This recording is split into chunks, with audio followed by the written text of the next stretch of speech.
Hey, welcome back, everybody. We are back with season 6 of the NCPL. I got Ty here with me. He's going to be helping break down everything, and shout out to him for making out all of these beautiful slides that we're going through with all the teams. Just to kind of break down these real quick, you got your speed tiers across the bottom, coach on the left, and then the little icons underneath of all the mons are going to be from left to right, your hazards, your removal, and then your momentum.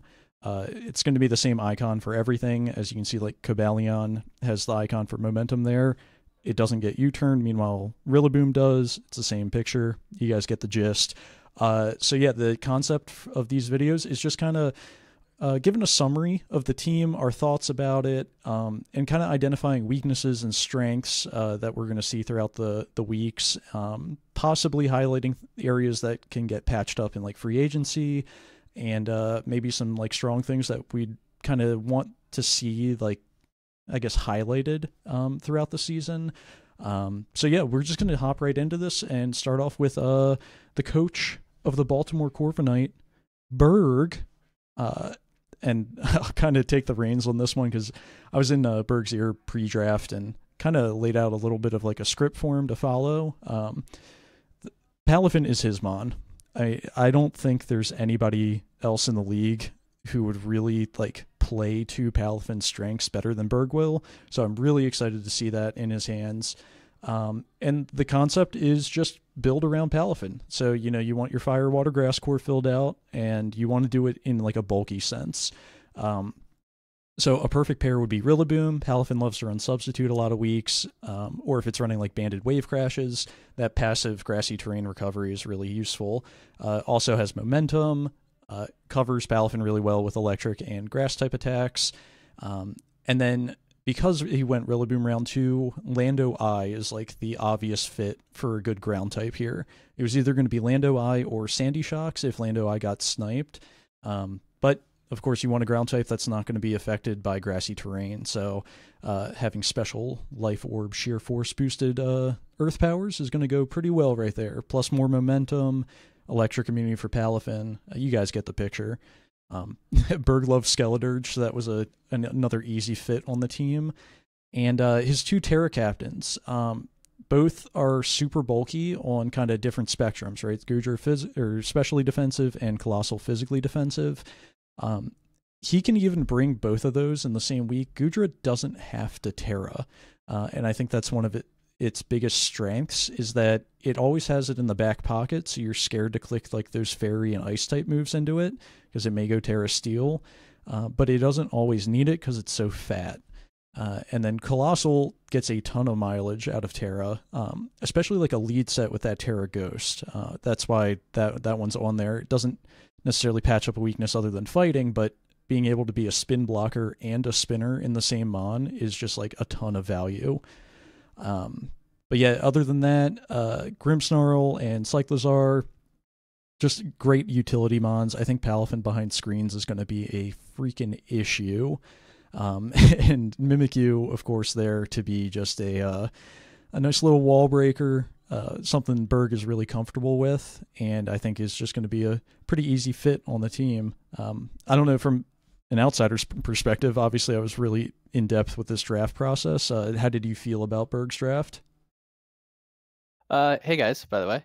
Sorry, I was on mute at the beginning because I spilled some water, so I was cleaning that up while you were leading into the intro. But I like Berg's team a lot. It's really bulky to help out Palafin, which is cool. Um, I think I'd like to see something to help break the bulky waters a bit, since he doesn't have an electric type. Rillaboom's holding a lot of weight there, which it's fine. It's really good at doing that. But I think that might be an issue on some weeks. Um, and I know Berg likes to play a pretty bulky playstyle. I think Skeletor fits that really well for him. That's probably going to be coming a ton for him. But yeah, I think he's going to make it work. He has a good bit of momentum to help get Palafin in.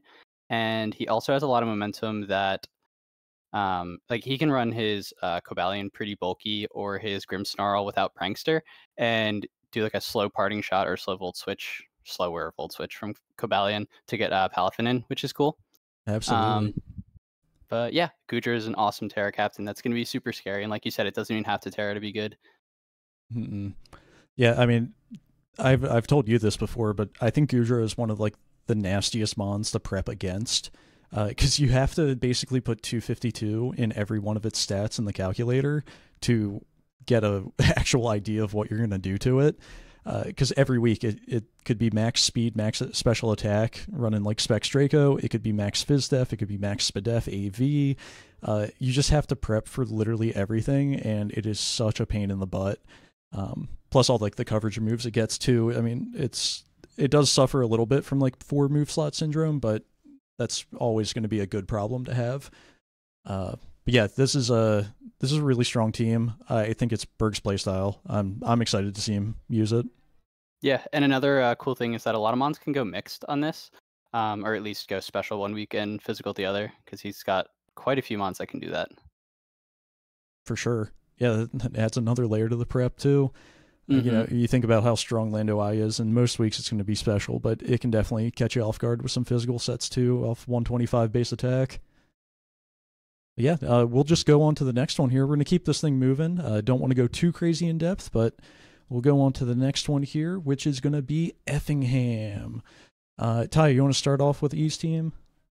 Yeah, so it looks like Paul went to pick up some mons that he's previously used. I know in Season 1 he had Dragapult, Excadrill, Suicune, and did he have Whimsicott in Season 1 I too? think so, yeah. Okay, cool.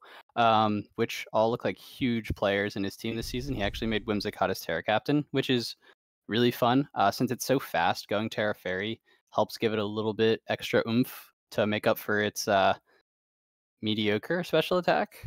And I think you can do some really cool stuff and get tricky with it since it has Prankster.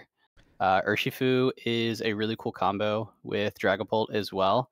And he also has some decent momentum to help get some of those things in, which is cool.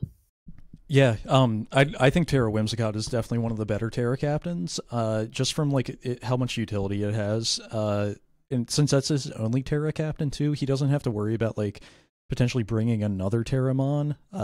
Like he always is going to have the Terra button available for it, which is really great. And Terra ground on it is so crazy. Like it covers all of its weaknesses, like offensively and defensively. It's just ridiculous. Yeah, right. Fairy ground, tried and true. I'm not excited to face this team from the defensive core of Suicune, Rotom, and Mandibuzz. That seems like really annoying. Not looking forward to that at all.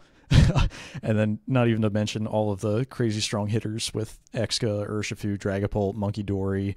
I mean, obviously, like Rotom and Diancie can still be offensive, being triple digits on their attack stats. Like that, this team's going to be pretty solid. Trying to think if there's any obvious weakness right off the bat. I think everything's pretty good. I guess like your steel type being Excadrill and or Whimsicott is like a little bit limiting, but obviously Rotom's such a good fairy answer, it's probably not going to be too big of a problem. You know, I guess the 3 like kind of iffy fairy answers in Exca, Monkey Dory, and Whimsicott, Terra Steel gets completely patched up by Rotom anyway, just being a levitating fire type. So I got no issues with this team other than having to prep for it and play against them. Yeah, definitely. I know he used Suicune really well when he picked it up in Season 1. I don't think he had it at the start. I think it was a waiver wire he made, but I remember him using it really well. Excadrill is also just super easy to use. It's easily one of the best spinners in the game. I had it in another league and basically just ran the same exact 4 moves every single week, and it was so easy to bring. So that's definitely a really good mon for this team. And he did a great job with the speed tiers too. You know, 116 down to 80 is completely covered, and 116 actually ends up forcing base 130s and lower to have to run a speed boosting nature to outpace it. So like that's really clutch, because what in our league is pretty much just Chien Pal that's on the board that's faster than that.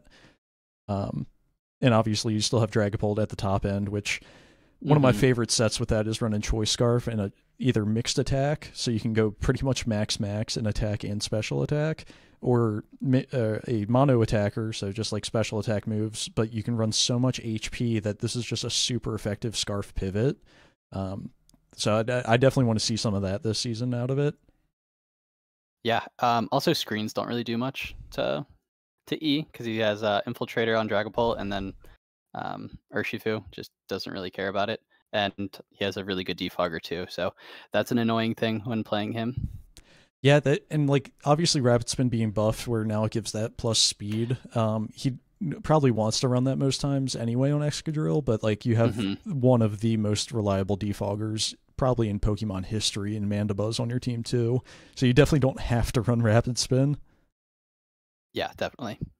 But yeah, great job with the draft. I really got no problems with it. I was talking to Eve in the grace period, and I was like, I'm just not a big Meowstic fan. I just don't think it's like the best value down there. I mean, how many points was it? Right, it's 2 points. So you're not really, and that was what we kept boiling down to. It was like, if you're making a change, it's not going to be like, nobody's really going to be worried about it. It's 2 points. But I did bring up that he could go with like a 1 point Terra Captain option just in case he wanted to have a second Terra option some weeks. But yeah, once again, it's 2 points for a reason. That's not really game breaking. Yeah, I think that's fair. All right, so we'll go on to the next one here, and this is the team that Ty and I drafted together in Joe's absence during the draft. We got a ton of input from him, though, so like we definitely had like a little bit of a plan, and it wasn't just completely freeballing it. But yeah, I think we did a pretty decent job of like fulfilling what he was looking for, especially like how in sync we were a couple of the times with like round 4 Garchomp. That was just really funny. We needed a bulky dragon, and there it is, just still sitting there in round 4. Yeah, so pretty much looking at the team, there's a ton of momentum. He has really good removal in like Quack and Corviknight. As far as like the type chart goes, I'm pretty sure everything was really covered well.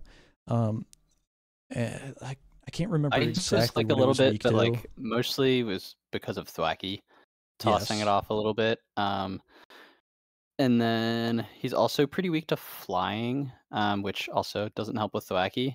And then he has a little bit of a fairy weakness, but with Corviknight and Delphox, that's patched pretty nicely. And then offensively, he has Sneasler to handle basically any fairy in the game. So he shouldn't be too worried about that. For sure. Yeah, it's ice flying and fairies what the type chart's kind of leaning towards, and obviously like you get rid of your fire type on Delphox, now you're even more ice weak, but Corviknight handles all 3 of those types by itself. Like you have to be essentially like a Chien Pao or like a Kyurem possibly to like actually do something to it with ice moves. So like it just is a perfect glue piece for the type chart. Plus, it's Gen 9. Type charts aren't real. So that's also another thing you don't have to care about. But Sticky Webs is really fun, too. That will help get Quack going with Aqua Steps. Because it could essentially come in already a technically +1 from a Sticky Web. And that's like really freeing that you don't have to click the water move right away. And you could potentially get a kill with Moxie. And then, you're a pseudo 1-1 at that point. With the exception of like maybe a flying type that would be threatening to you. Like an endgame Quaquaval is going to be really good. He just has really good cleaners in general. And I think something that's really slept on, because obviously we got this round 7, is endgame Raging Bolt with Thunderclaps. I mean, I know from experience using a King Gambit in the endgame was like the best cleaner that you can have. But yeah, if you're pretty good with the like the Sucker Punch Thunderclap predictions, I mean, there's no reason that a Booster Energy Raging Bolt can't just be your cleaner too, and use some of your other more traditional cleaners as a breaker that week and let that finish the job. Yeah, I think doubling down on the dragons was perfect. It added a little bit of a fairy weakness, but now he has a really strong physical dragon, and now he has a really strong special dragon. And it added some extra bulk against electric types, which was cool.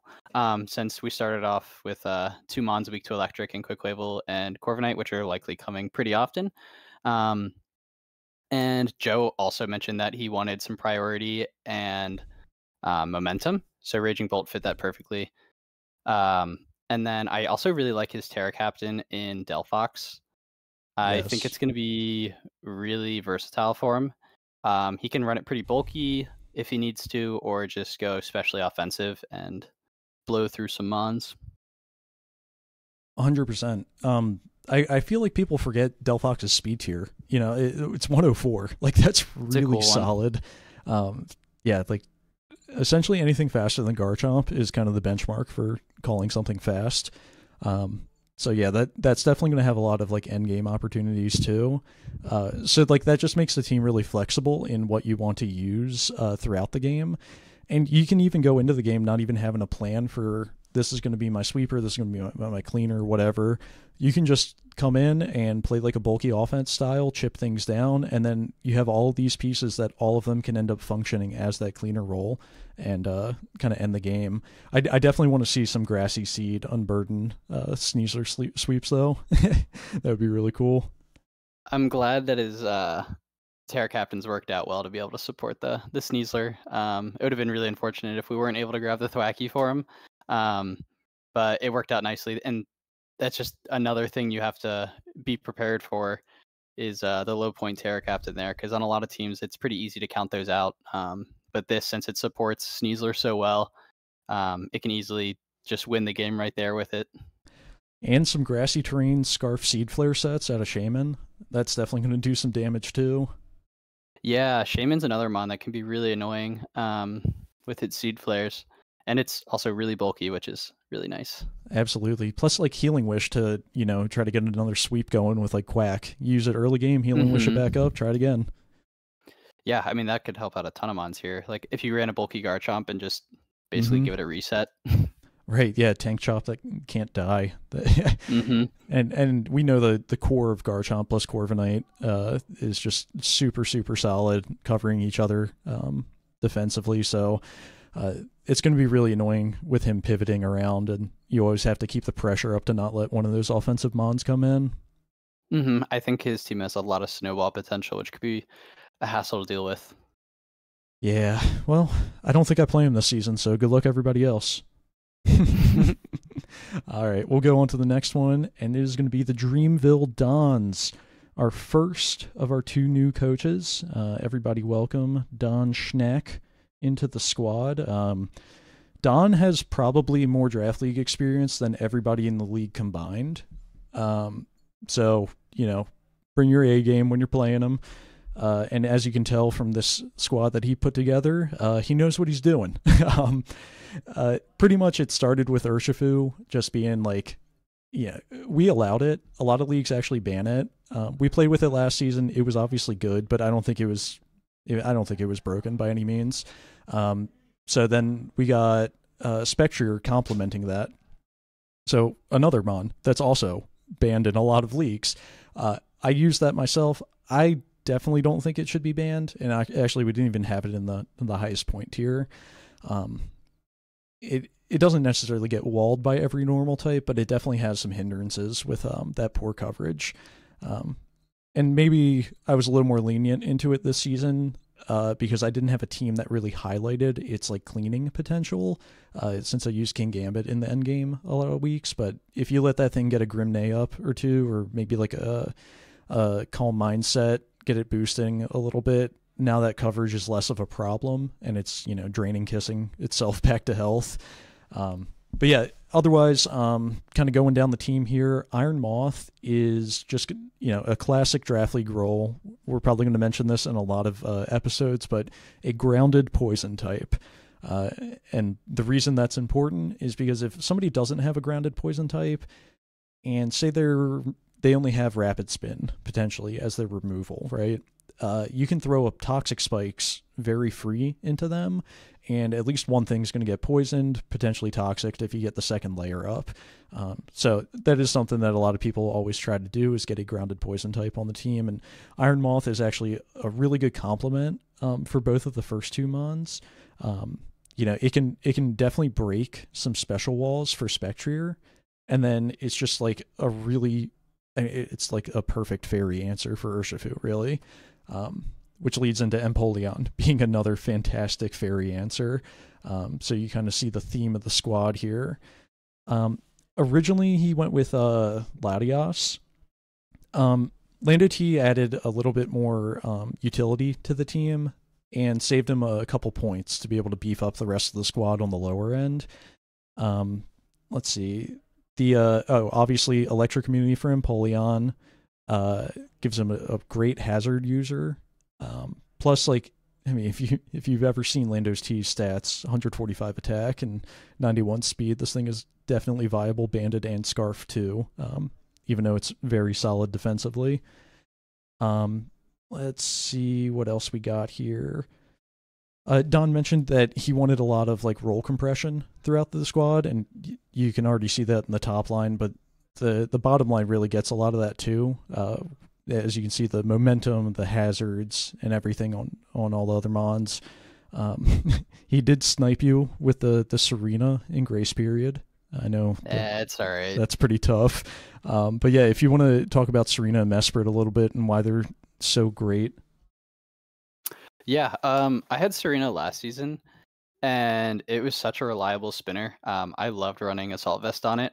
But now it has knockoff, which is even better.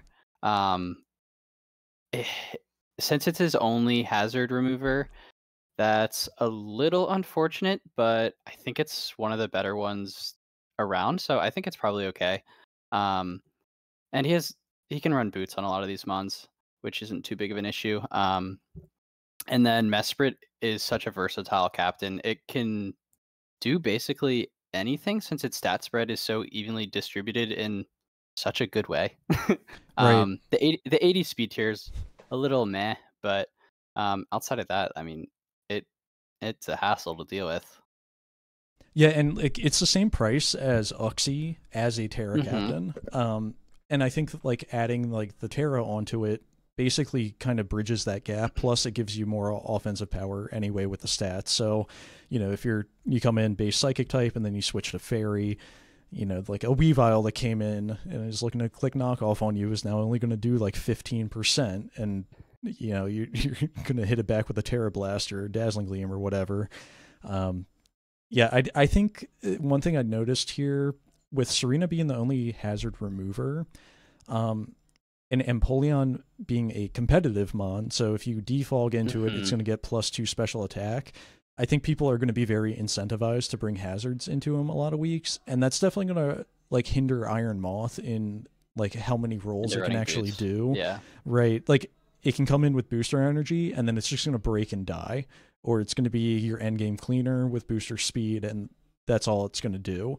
I think it's definitely going to have a hard time running like a U-turn scarf set a lot of weeks.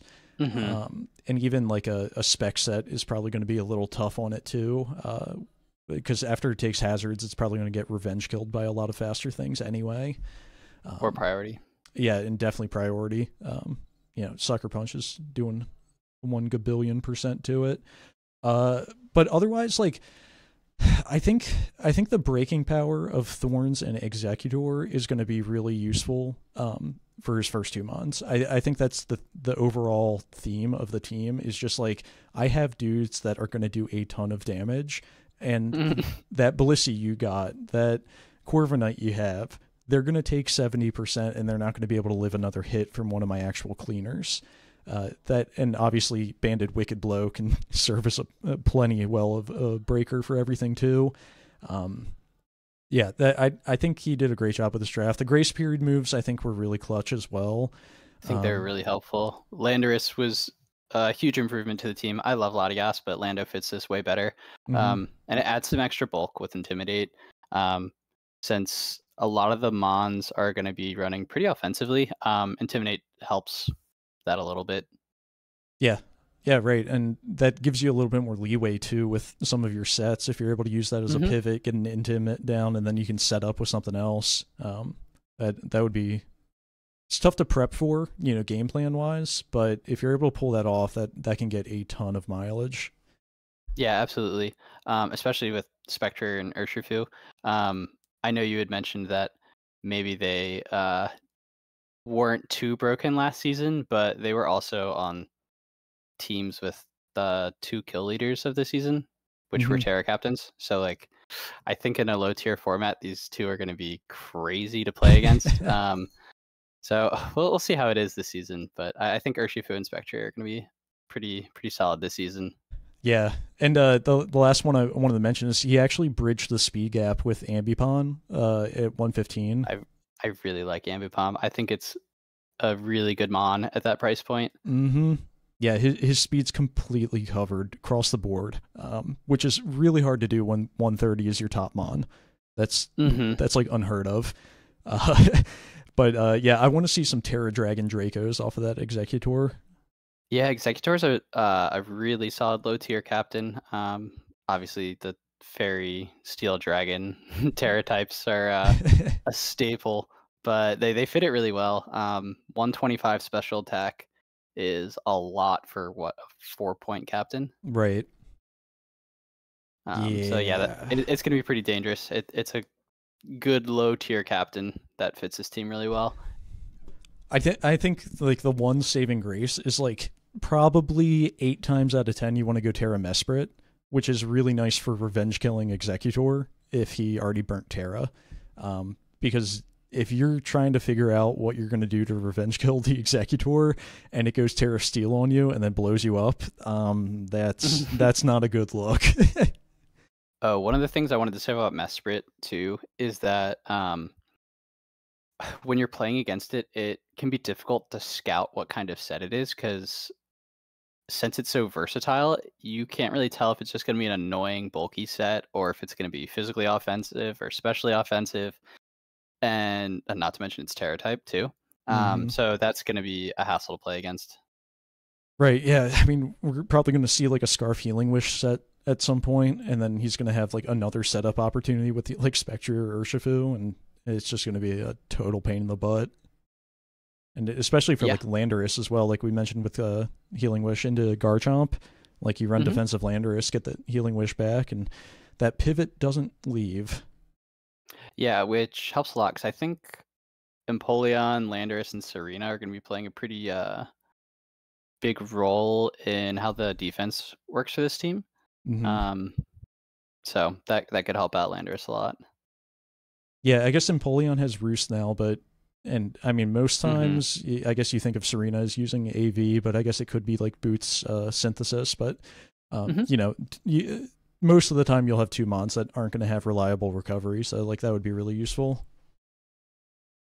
But yeah, great job with the draft. Like, I mean, we just kind of gassed it up there for like 10 minutes, but this is going to be a really scary team to play against, that's for sure. And we will go on to our last one of this episode. We got Demo and the Tennessee Tyrants. This team is a problem. Hazards, baby. Yeah, get hazards up and then just keep clicking the funny button. Which one? All of them: Flower Trick, Rage Fist, Mortal Spin.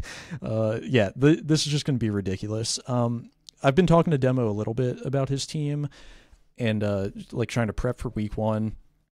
I think this is going to be an overarching theme for him most weeks, but it's really hard to use this team defensively because there are individual exploitable holes.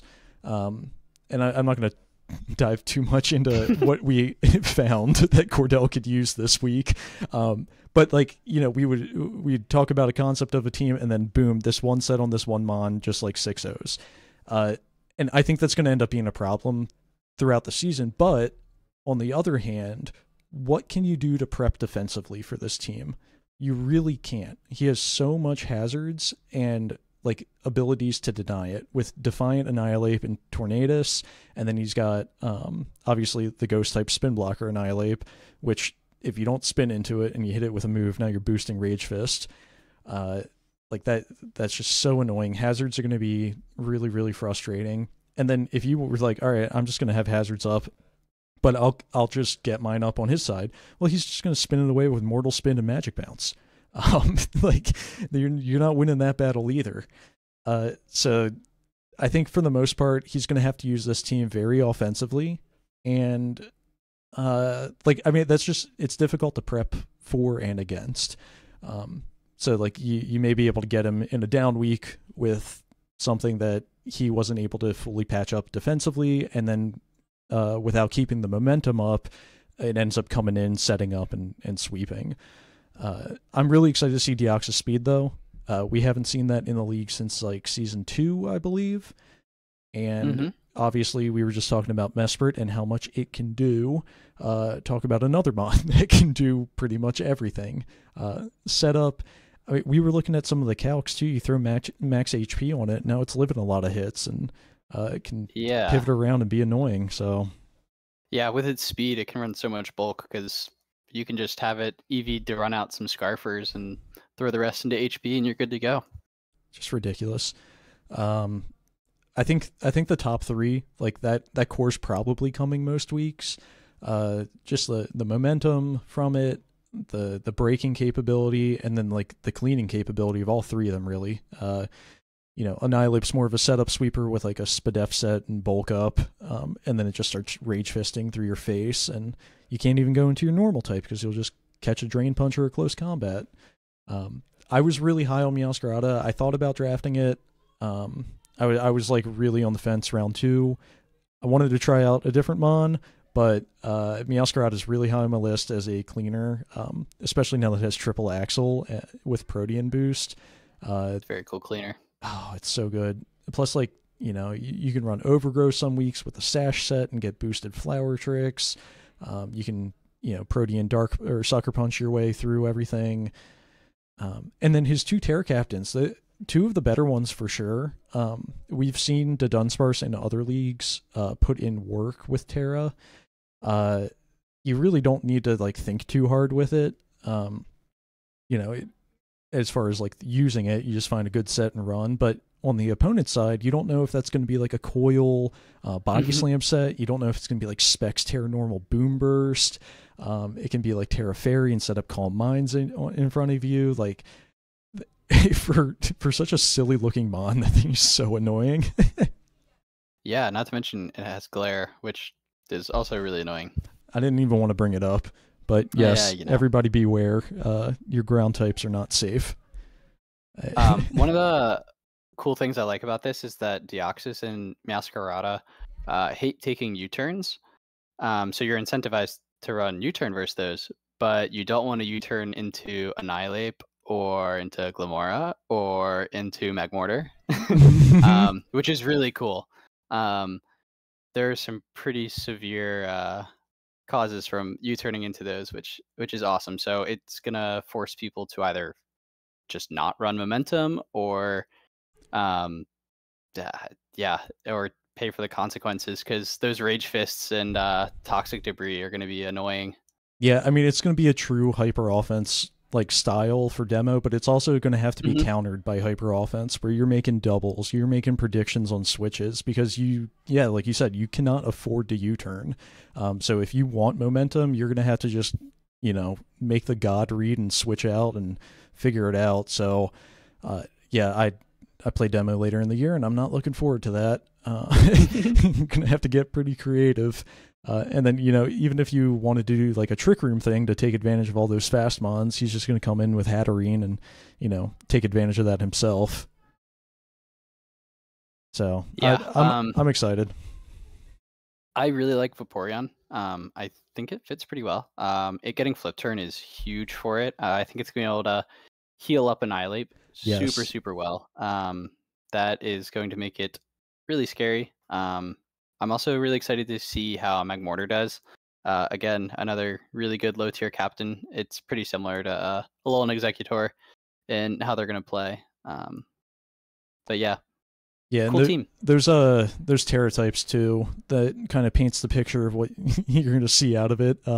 Obviously, Fairy is just the best Terra type you can find, but Terra fighting. Somebody's been watching some Lord MV videos with that one. Some one or two belly drum Mach Punch sets. I can see that coming out for sure, and I mean Magmortar is really good offensively on both sides, and it has the coverage specially to really take advantage of the high special attack. But it has Belly Drum, and with Terra, you got the coverage on the physical side now to kind of cover everything else. So Fire and Fairy is going to be a really great offensive combo. We see that with Delphox on Joe's team. So yeah, Magmortar is definitely going to see some play because it's definitely more of an offensive mon, and this team is just fully geared to being really strong in an offensive matchup. Yeah. I hope the Dunsparce doesn't feel too pressured to run a more defensive set, just because of the nature of the team. Since it can run so many things, it would stink if it was being pigeonholed into specific roles. And I think that's just the concept of the team. Like even Vaporeon, it's tried and true set is defensive, but on this like concept of a team, I would probably want to run that more offensively with a spec set with flip turn, or even just like a max HP, max speed scarf set to be like a pseudo cleaner. Plus, you can throw up wishes still. Yeah, absolutely. Like that's kind of how it fits really well in terms of like its typing and defensive role for the team. But I'm pretty sure most weeks you're not going to want to just do max HP, max defense, a wish set. You can, obviously, and especially with Calm Mind, it's going to be a problem. But I just think that the team, if he just really keeps the foot on the gas all season, that's where this team's really going to be maximized. Yeah, absolutely. And it is one of the water types that got Scald back, which is nice. Scalds and glares coming out from the side, plus all the toxic debris poisons. Yeah, and Vaporeon doesn't even need toxic since it's got Glimmora. Right, yeah. It's good to go. Oh my gosh. I'm picturing Vaporeon being like the poor man's Dondozo, but in like singles. Just get your spikes up, and then you just don't die, and you outstall everything. But yeah, that's going to do it for episode 1 here. We're going to get the rest of them out. Ty and I are going to play a little bit earlier in the week, it looks like, and then we will do our team breakdowns after we play. That way we don't spoil anything. So apologies if we spoiled any text that you have coming into week 1 by bringing them to light that maybe your opponent didn't see. But yeah, one thing I want to close with, and probably should have started this out with, I think like the format that we drafted in is just like perfect. We have 14 coaches with however many mons there are now. Everybody got to draft a team that is really good. You didn't have to dive down into the 12 or the 8 pointers in like the second round because all of the good stuff got taken before it got back to you. Every single team in the league is really, really strong. So if you're a little iffy with your team, take it from me. I think every single team in here I would use and be totally happy with. So yeah, great job everybody, especially doing that on like a fast draft, which I know is new to a couple of our coaches. We killed it. We did the whole thing in about an hour and a half, and everybody had crazy teams. Yeah, and there's still a ton of stuff left on the board. So if somebody has something they're not super pumped about, or they go to use it and they're like, yeah, this isn't a mon I want to use anymore, there's still some really good stuff out there. Absolutely. Yeah, I mean, you could use all 4 of your transactions and pick up 4 mons that honestly should have been drafted, but we just physically don't have the roster space to carry everything. So, yeah, great job, everybody, and we will catch you in the next one. Peace.